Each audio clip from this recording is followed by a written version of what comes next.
समंदर के किनारे एक महानपुर नाम का गांव था। वो गांव बहुत खुशहाल था। उस गांव में बिलुआ और कलुआ नाम के दो पड़ोसी थे।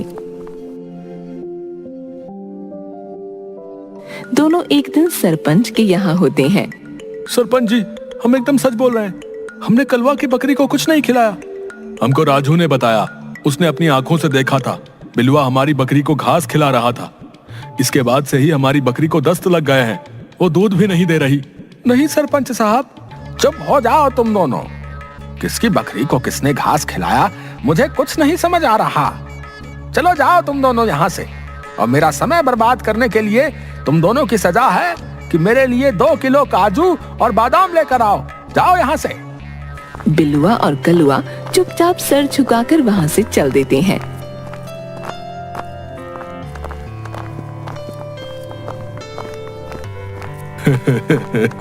कितना मूर्ख सरपंच है हमारा। उससे महामूर्ख तो तुम हो जो उसके पास जाते हो। अपना फायदा कराकर हम दोनों को फंसा दिया उसने। काजू बादाम के दाम मालूम है? आगे से अगर तूने मेरी बकरी को कुछ भी खिलाया तो देख लेना। अरे मूर्ख इंसान, मैंने 100 बार बताया कि मैंने तेरी बकरी को कुछ नहीं खिलाया। तू अपनी बकरी का ख्याल ठीक से रखा कर है। इस बात को लेकर बिलुआ और कलुआ 1 महीने तक बातचीत बंद रखते हैं।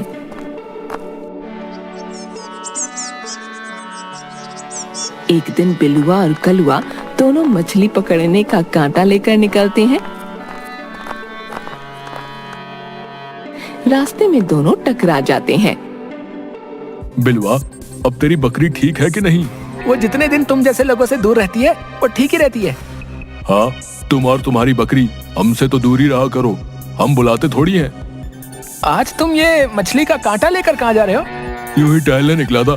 सोचा ये कांटा अकेले क्यों रहे, इसे भी साथ ले चलूं। है भाई, ऐसे सवाल पूछते ही क्यों?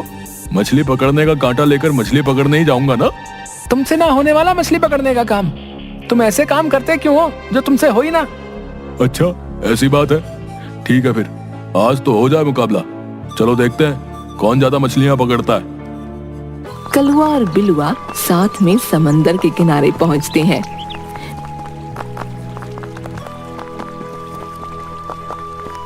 बिलुआ और कलुआ दोनों मछली पकड़ना शुरू कर देते हैं। कलुआ एक के बाद एक मछलियां पकड़ते जा रहा था। वहीं बिलुआ के कांटे में अभी तक एक भी मछली नहीं फंसी थी। अगर ऐसा ही चलता रहा तो मैं तो हार जाऊंगा। अब मुझे कुछ करना पड़ेगा। उस किनारे पर ऐसी जगह थी जहां पर खतरे का निशान बना हुआ था। उस जगह के बारे में ऐसा कहा जाता था कि जो उस जगह पर जाता है वो लौट कर नहीं आता। पर उस जगह पर बहुत सी मछलियां थीं। बिलुआ जीतने के लालच में उसी जगह पर मछली पकड़ने चला जाता है।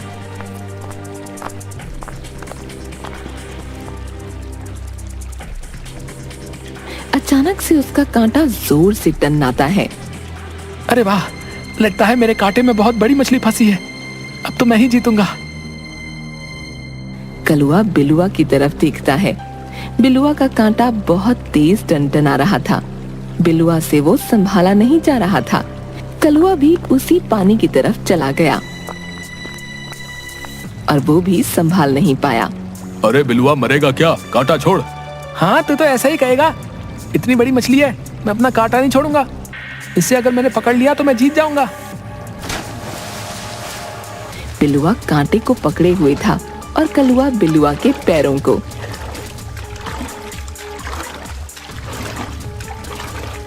अचानक से वहां बहुत सुनहरी लाइट आने लगी। दोनों की आंखें चौंधिया गईं। बड़ी मुश्किल से बिलुआ आंखें खोलकर देखने लगा तो देखता है कि वो मछली सोने की बनी होती है और उससे बहुत सुनहरी लाइट निकल रही थी और वो उन दोनों को समुद्र के बीचों बीच ले जा रही थी।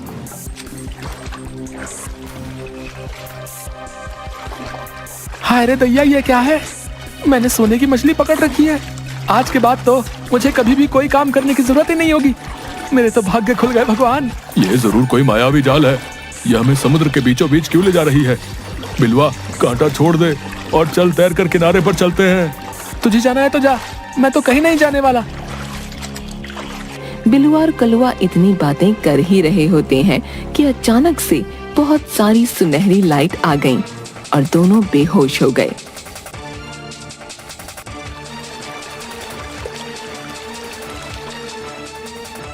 बिलुआ ने उठते ही अपनी सोने की मछली को खोजा। वो जिस मिट्टी पर सोया हुआ था वो पूरी ही सोने की बनी थी। वो अपने बगल में देखता है तो वहाँ कलुआ बेहोश पड़ा था। कलुआ, उठकर देख, हम कहाँ आ गए हैं। कलुआ उठ जाता है और फिर थोड़ा होश में आता है।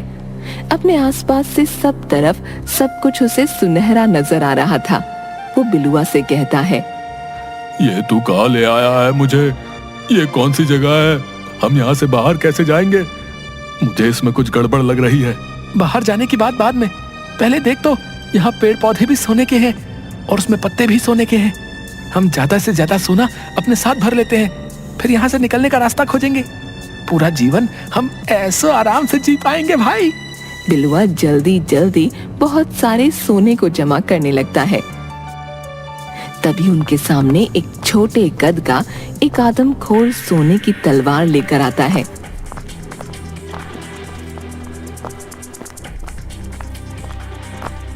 वो बिलुआ के सामने आकर खड़ा हो जाता है। बिलुआ उसका रंग रूप देखकर चौंक जाता है। वो कलुआ को आवाज लगाता है। कलुआ भी आदमी को देखकर चौंक जाता है। वो आदमी एक उंगली कलुआ की ओर करता है और दूसरी उंगली बिलुआ की ओर और फिर अपने पीछे आने का इशारा करता है। जब वो देखता है कि दोनों पीछे नहीं आ रहे तो अपनी तलवार पटकता है और फिर से इशारा करता है। बिलुआ और कलुआ उसका पीछा करते हैं।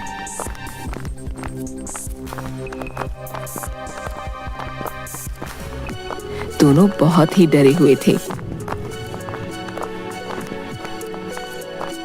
वो आदमी उन दोनों को एक गेट के सामने ले जाकर खड़ा कर देता है। बिलुआ जल्दी से गेट खोलने लगा। तभी उस गेट से एक मछली नुमा राक्षस बाहर आ गया। सुनहरे टापू में आपका स्वागत है। अब होगा आपके साथ खेल। आपको यहाँ 2 दरवाजे दिखाए गए हैं। एक है सोने का और एक लकड़ी का। जिस दरवाजे से दिल करे उस दरवाजे से जाओ और अपनी किस्मत आजमाओ। चल जल्दी से सुनहरे दरवाजे से चलते हैं। इतने सोने में तो हमें पूरी जिंदगी में कोई काम नहीं करना पड़ेगा।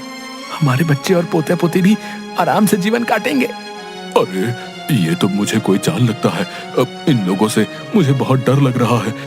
ये लकड़ी का दरवाजा ठीक लगता है। चल हम इससे चलते हैं। तू पागल है क्या? है घर आई लक्ष्मी को मैं ऐसे कैसे ठुकरा दूं? मैं नहीं ठुकरा कर जा सकता। तुझे जो करना है कर ले। मैं सुनहरे दरवाजे से जा रहा हूँ। कलुआ को लकड़ी का दरवाजा ही ठीक लगा तो वो उसी ओर चला जाता है और बिलुआ सुनहरे दरवाजे से जाता है। जैसे ही दरवाजा खुला वो एक दरबार में पहुंच गया। वहां सिंहासन पर एक मछली के शरीर पर इंसान के सिर वाली औरत बैठी थी। वो भी सुनहरे रंग की थी। उसके बाल भी सुनहरे थे। पूरे दरबारी छोटे कद के आदमखोर थे जो कि हाथों में तलवार लिए थे। उसे देखते ही ये सब हल्ला करने लगे। शांति, सबकी इच्छा पूरी होगी। तो तुम ही हो वो गुनहगार जो आज शिकार बना है। आज तो बड़ा मजा आ गया। सारे छोटे कद के आदमखोर अपनी तलवार पटक कर हल्ला करने लगे। औरत ने उन्हें शांत होने का इशारा किया। बहुत दिनों बाद हमें शिकार मिला है। हमला! बिलुआ को कुछ समझ नहीं आया।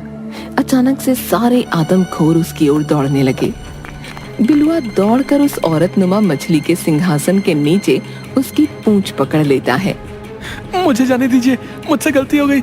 मेरे मन में लालच आ गया। जाने दीजिए। यहाँ आने का रास्ता तो बहुत सुनहरा है पर यहाँ से जाने का कोई रास्ता नहीं। तुम तुम अगर लकड़ी के दरवाजे से जाते तो सीधा किनारे पर पहुंच जाते, पर तुम्हारे मन में तो सोने का ही लालच है। इतना कहकर वो अपनी पूंछ से एक बार जोर से बिलुआ को मारती है और बिलुआ लुढ़कता हुआ सीढ़ियों के नीचे गिर जाता है। सारे आदमखोर धीरे धीरे उसकी ओर बढ़ने लगे। वो बचाओ बचाओ चिल्लाने लगा। इधर कलुआ किनारे पर पहुंच गया था। उसे बिलुआ की आवाज सुनाई दी। अरे ये तो बिलुआ की आवाज है।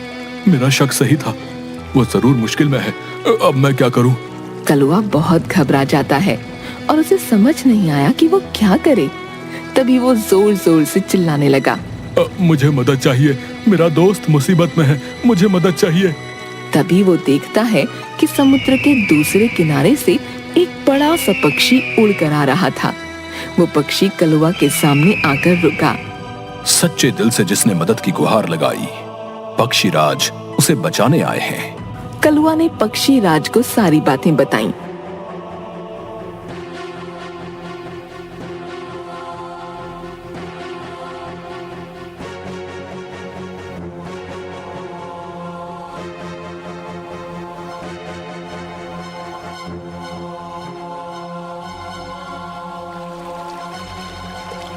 हाँ, वो आदमखोरों का टापू है। उसकी रानी एक जल परी है। वो सोने से लोगों को ललचाकर अपने टापू पर फंसा लेती है। तुम मेरे ऊपर बैठ जाओ, मैं तुम्हारी मदद कर सकता हूं। तुम पहले हो जो लकड़ी के दरवाजे से निकलकर बच गए हो। कलुआ पक्षीराज की पीठ पर बैठ गया। पक्षीराज बहुत तेज उड़ान भरने लगा और समुद्र के बीचों बीच एक टापू पर नीचे उतरने लगा। वहां से बिलुआ की आवाज आ रही थी।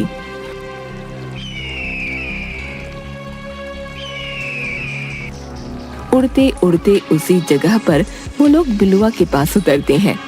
उन्हें देखकर सारे आदमखोर चौकन्ने हो गए। जल्दी से वो बिलुआ को अपनी पीठ पर बिठाते हैं और फिर उड़कर किनारे पर ले आते हैं। यार कलुआ, तू सही कहता था। सोने का दरवाजा सच में एक माया जाल था। मैं इस जाल में फंस गया। तूने मुझे बचाया, इसका मैं जीवन भर शुक्रिया करूंगा और ये सीख याद रखूंगा।